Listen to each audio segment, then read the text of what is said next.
As a performer, you want to get to the place where you're not thinking about playing and you're just completely, really immersed in the music and can lose yourself in the music and not force anything to happen and let the music come through you, so to speak, or come through the band.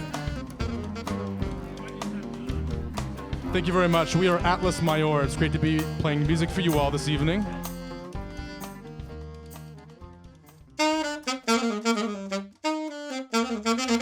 I'm from Dearborn, Michigan. It's a Middle Eastern enclave. It's one of the largest in North America. I went to a high school called Fortson High School, and at the time it was 95% Middle Eastern. I definitely was exposed to Middle Eastern music, and I grew up in a household that was big on jazz, big on the Motown sound, big on soul, funk. I really wanted to have a group with an oud player. Hearing a lot of the great musicians that were coming to Detroit and Ann Arbor from the Middle East, like oud legend Hamza Adin, I saw him in Ann Arbor. He actually lived here in Austin as well for years.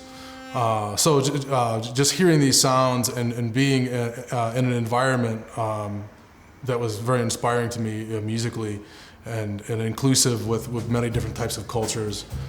So that definitely stayed with me. But I didn't expect to form this type of group with an oud player in Texas. It was definitely something that was out of my paradigm at the time. And I also see that when I travel, when the band is overseas, it's very much out of other people's paradigm. So I find that interesting. I like when the songs are able to challenge a lot of stylistic boundaries, and there's definitely, I think, a new listener especially might say, there might be a minute where you have to say, what is this? What am I listening to? We might have a really wild saxophone solo going on, some jazz things going on over some Middle Eastern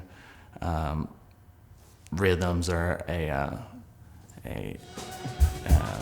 part. We live in a tumultuous time where multiculturalism is definitely an important thing, and we really embrace all the different communities here, and we'll continue to learn from them as time goes on.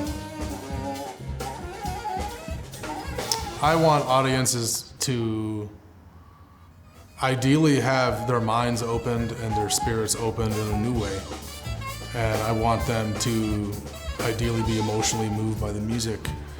And perhaps maybe they relate to it in a certain way, or maybe it helps them through a trying time, or maybe they can use that, use our music to inspire them to do something, to help to carry them through their lives.